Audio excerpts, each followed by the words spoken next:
Last week me and my brother went on a trip across the southwest frontiers of America to find abandoned mines to explore.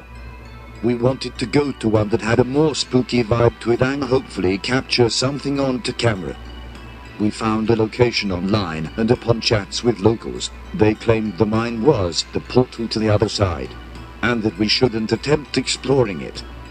And looking back, I wish we did not ever go to that place. I wish we had just heeded their fair warning and dipped out of that town. We were pretty amateur and not wanting to get ourselves killed, so we also invited a friend who is more experienced at trading treacherous taverns. We carpooled throughout the entire day until we reached the desolate mountain in the outback of Arizona's deserts. At nightfall we finally arrived. The portal of this particular mine was fairly large and sat on the summit of the mountain.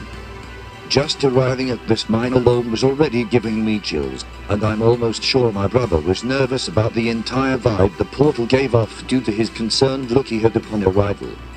There were no other people out here to our knowledge. Matter of fact, the last vehicle we saw was way back on the highway half an hour ago. After pulling up, we parked close to the cave's portal so we could get gear set up faster. We went ahead and did some initial gear checking and began to set up a tripod at the cave's portal. While adjusting the tripod, my brother, who I'll call Caleb, and our friend, who I'll call Gary, was already in the cave finding out how far the entrance tunnel goes before it turns into a labyrinth. I eventually found myself alone on the dark out there. They were already deep into the cave and could no longer yell to me. We did have some cheap walkie-talkies to maintain communication if we got separated. While finishing my work with the portal game, I had to check the microphone and started the video testing the new shotgun mic. Upon rewinding the footage of me just saying testing a few times to the game, I saw something in the background. It picked up something on the infrared that looked like another person in the cave just standing there behind me. I zoomed in and saw it was at the mouth of the cave, 10 meters behind me. However, this figure looked like it stood neck to neck with me in the dark. Motionless. I assumed it had to be a coincidence of the shrouded darkness of the cave just making some illusion. Similar to when you close your eyes in a dark room and see those random figures appear from your eyes having no context of any light to build an image for you. I joked to myself and thought, well, if that was a ghost they better not take up my shot of the cave. Then I grabbed my gear to join my crew. Walking through that entrance felt like walking through some creepy doll shop blindfolded. As if there was a bunch of eyes watching my every move as I wandered over to the throat of the mine. I could not shake this feeling the entire time. I radio checked my crew and they said they were at least 150 meters into the stems of the cave, eating a snack. I only had a small night vision camera and a small, but very effective, flashlight. Not wanting to waste the battery of the camera, I only used the flashlight to get around. Probably halfway to my crew, I heard the most fucking disturbing sound in my life right behind me. It sounded like some deep pig goat old man grunt or something. I had no idea what to even call it. I jolted my light right behind me expecting to see some weird animal following me, but only saw the path. I looked everywhere around me and the only living thing near me was a small cave-dwelling spider just sitting on the wall. I clicked my walkie-talkie to see if it was my crew hiding and just messing with me. But no avail. I asked if they could come to me and quick, because I swore I heard another person here with us. They probably thought I was just paranoid, but it must have been the tone in my voice that convinced them I was deathly afraid. After a couple minutes in the darkness of the cave, looking in circles for my crew's flashlights to shine near me, I finally feel somewhat at ease when I hear them calling out for me. I ran over into the chamber that they were coming from, and they looked relieved that nothing already ate me before they arrived. I told them about the sound, and how whatever it was that made it was nowhere in sight. This shook up Caleb, who began looking over his shoulder frequently throughout our exploration. After I regained focus, we proceeded to plant our last couple of night camps in locations that could monitor compact choke points that you have to walk through to get to our location. Perhaps to even catch this unknown visitor. There was one room that Gary found that was pretty big. It looked too natural to be man-made and had many chambers scattered across the roof. That must be where bats slept. The room had a long-abandoned cafeteria area that even had some tables we could sit at. We all sat there discussing how much longer and deeper we would be in this tavern. Caleb said he could care less to stay any longer, believing it was just dumb staying there. Gary and I agreed. The cave only had empty tunnels, and there was no access to the deeper parts of the cave that tend to have more interesting finds. Caleb took some photos of the cafeteria room with a flash camera before we left.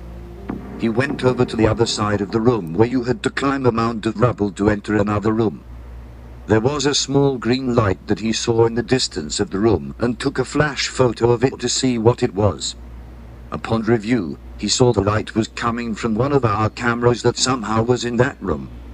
We haven't been in there yet, and what makes this worse is the position it was in. The tripod was mangled, the LCD display was cracked, and the lens cap was torn from the camera.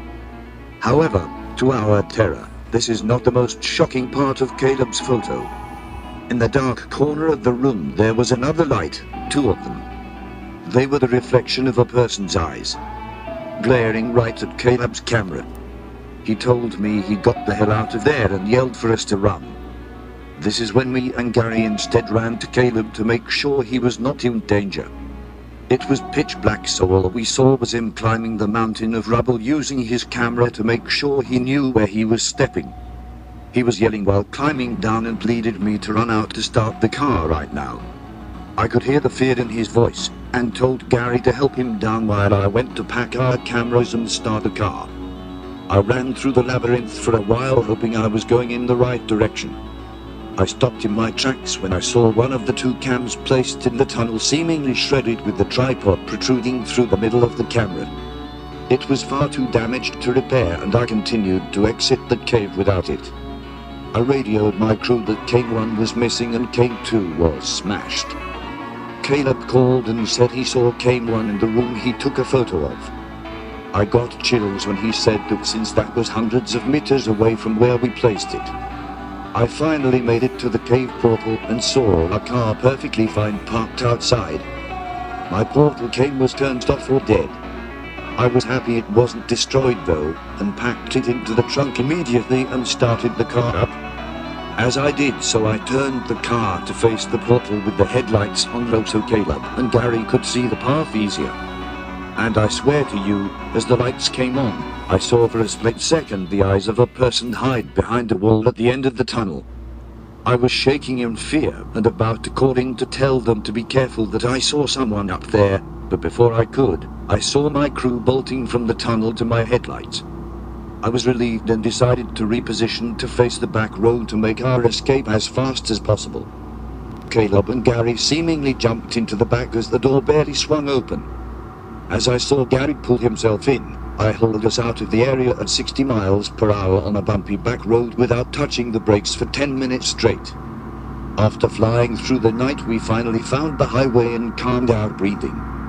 We sat in silence for a while until Gary told me that they heard something not human yell at them from behind them. Caleb's photos were the only thing that survived. The portal camera, some reason, did not record anything the entire time. It displayed error displaying file when we tried to watch the video. We stayed at a hotel that night some hour away from the mine. The next day we drove to Gary's place in Phoenix. Whatever the hell was messing with us that night, I hope no one else ever has to encounter in a million years.